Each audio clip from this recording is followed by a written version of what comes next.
Okay, so good morning. It's Tuesday, February something or other,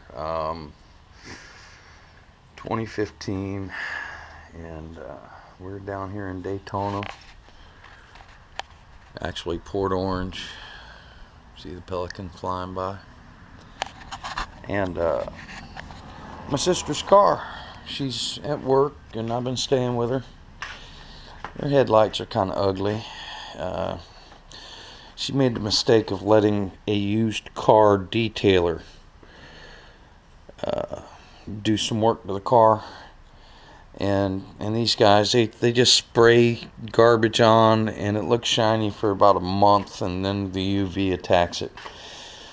So we're gonna wet sand all that, and then and polish it, and then her seat, the power seat, will not go forward. It'll go back, supposedly.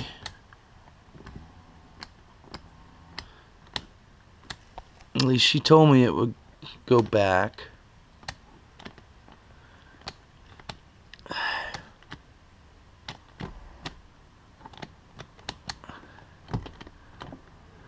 Alright.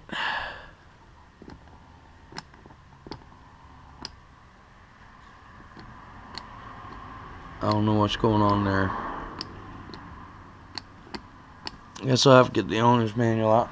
Anyway, I just spent $150 on tools, and I'm going to pull this damn thing out and fix it, because I hurt my knee trying to get in here because the damn seat won't move.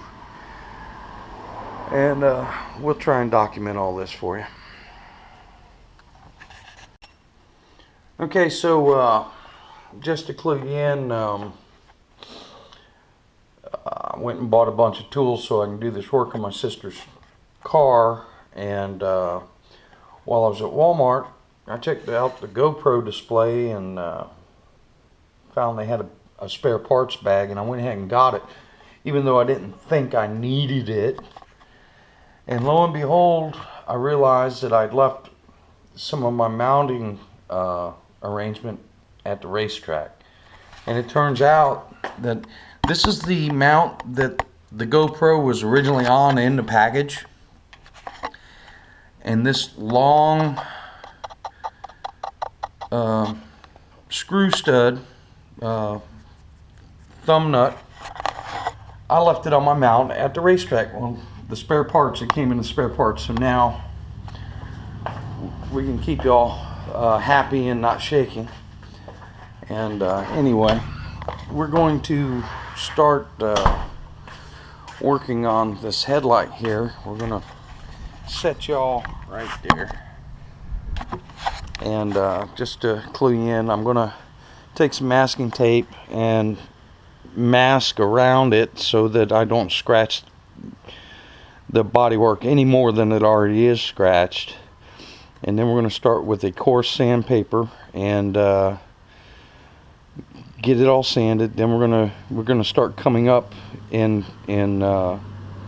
abrasiveness to a higher number till we get to about 3,000, and then after that we'll polish it. And I'm gonna do all that in a time-lapse mode. As I do it, I will hold the material up and for a little while so that y'all can read what it is.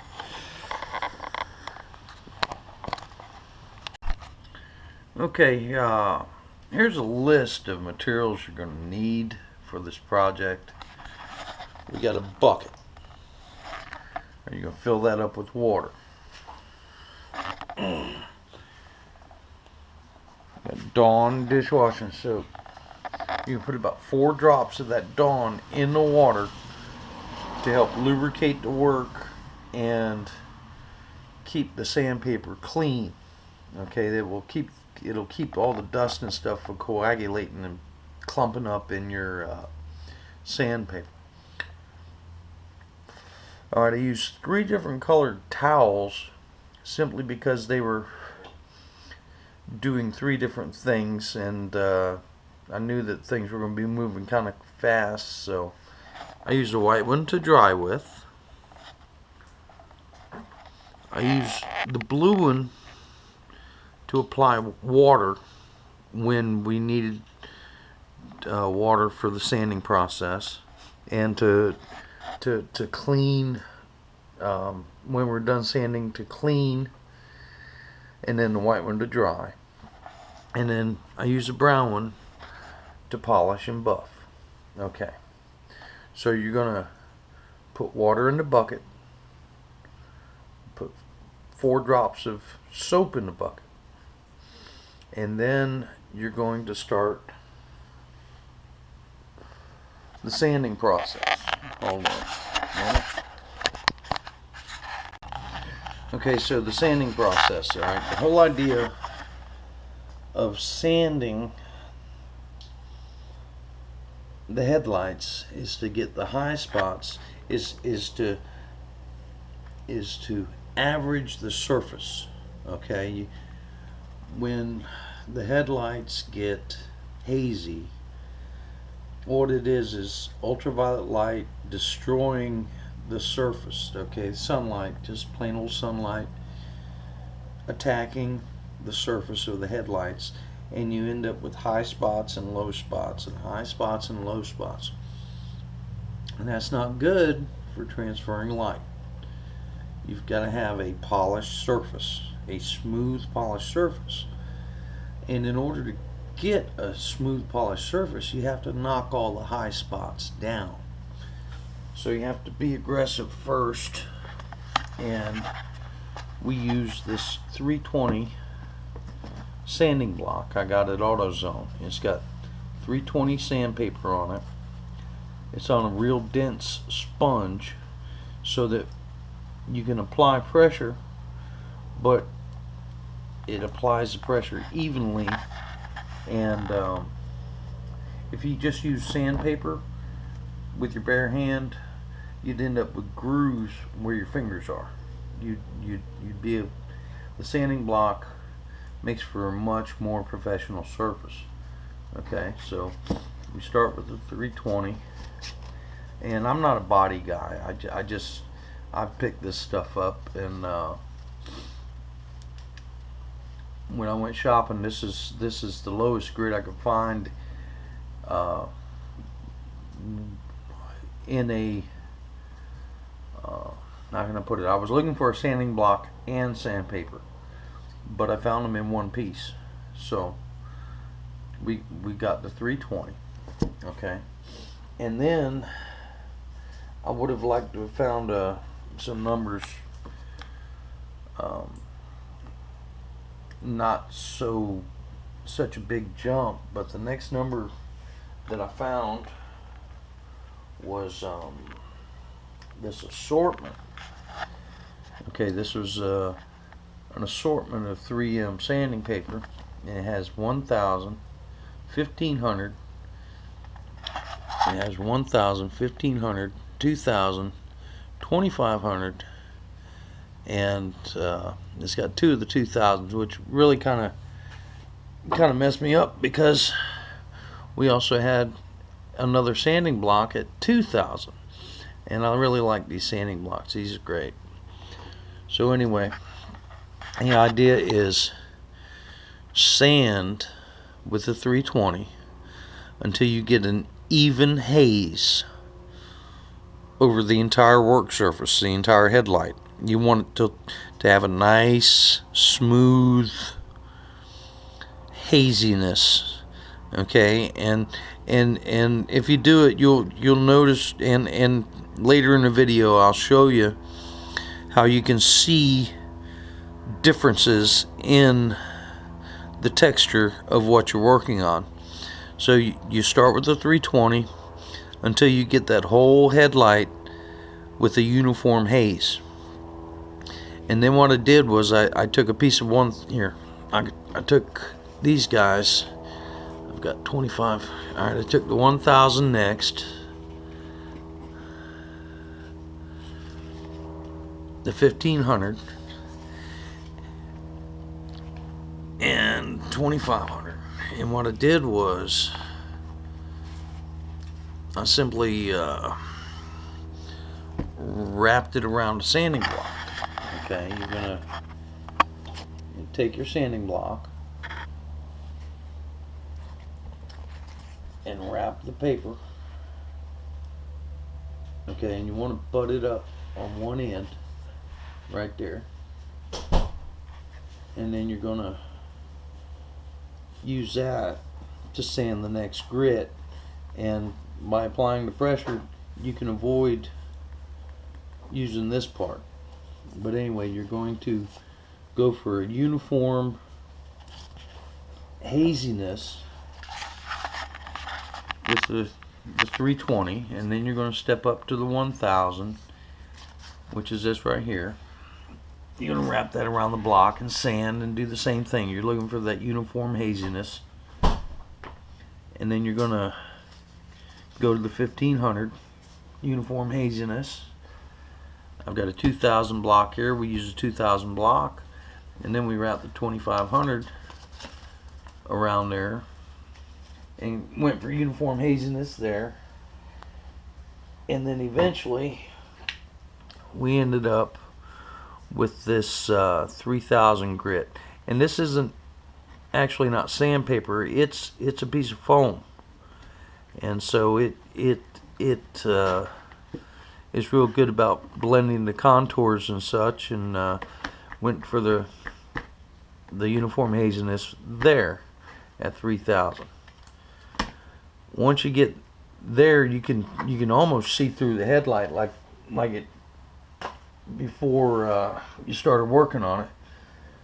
Okay, and I got all these products at AutoZone. And then this is the masking tape I used, and you can see the label in there. It's Dollar General. This was $3.25, and I didn't even use a whole roll. Alright, and then the microfiber towels, AutoZone. And let's see, where's the other product? One more product we use here. Oh, there he is. Just bombed my damn video. Alright. And then the Meguiar's Plastex. This is what we polished the headlights with. Okay. And once you get that uniform haze, essentially what that uniform haze is a bunch of intersecting scratches. Okay. And by changing the grit, okay, the higher numbers mean that it's finer, and the scratches get smaller and smaller and closer, and then you finally use this stuff to knock the top off of all the scratches. And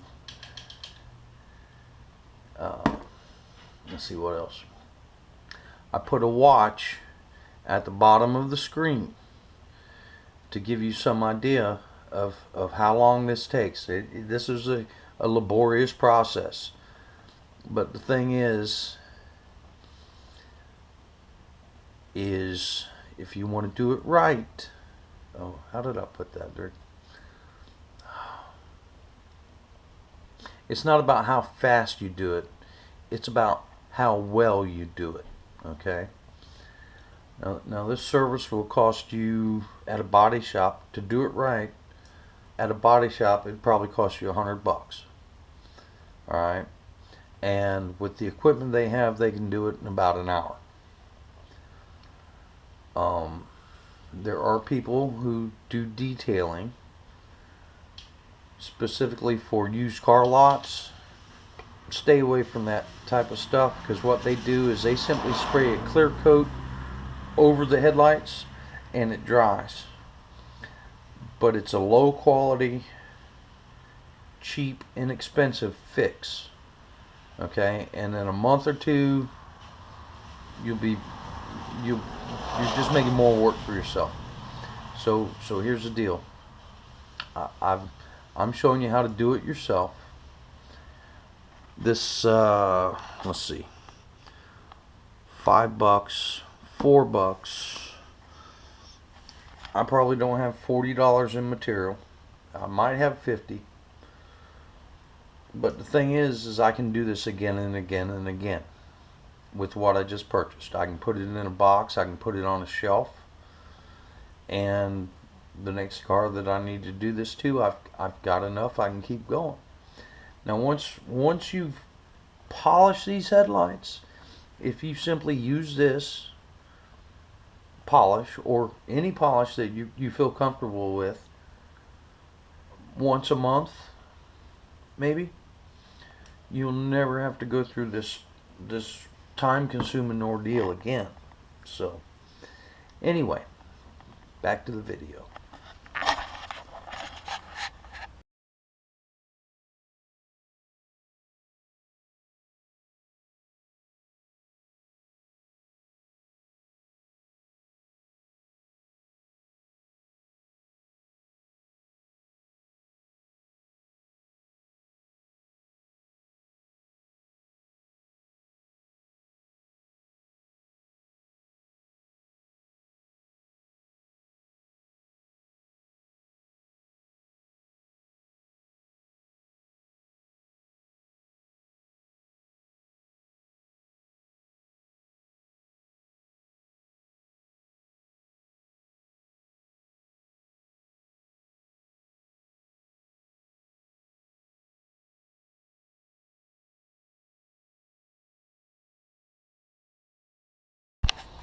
Okay, so we've just wet sanded this with 320, and we stopped and dried it off to inspect it.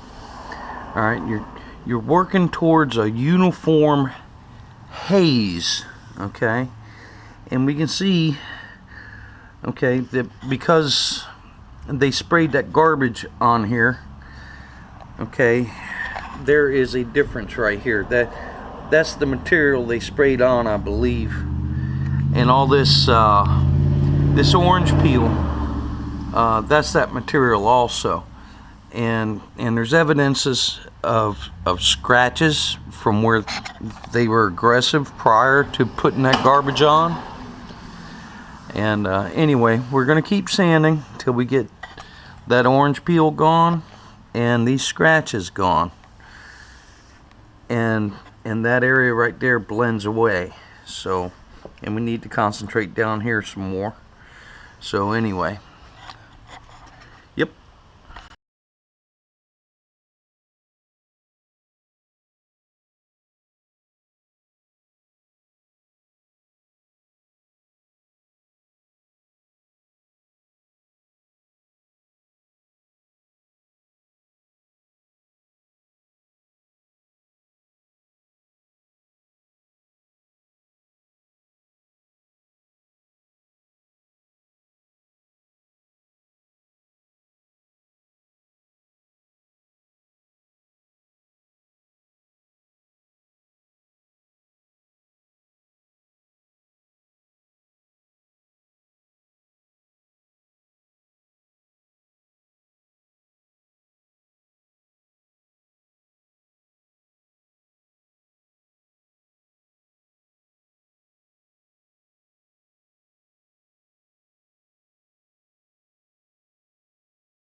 Okay, so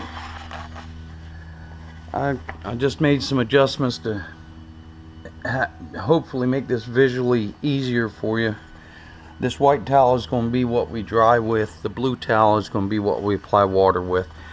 What we're looking for is this nice uniform haze. Okay, I've gotten it down to that edge. I don't want to get too aggressive down here. My masking tape is coming off, so I don't want to risk scratching down there. So we're just gonna leave her about like that. But that was with that 320 sanding block, And you want to, as you're sanding, you want to stop every once in a while, dry it off, look at it, and then you also want to feel it, okay? And the only way I can describe what you're trying to feel, what you're trying to get to, is you want that to feel sexy. That's the best way I can put it. Smooth like your girlfriend's legs right after she's shaved. That's the smoothest thing I've ever felt in the world. And this needs to feel like that. So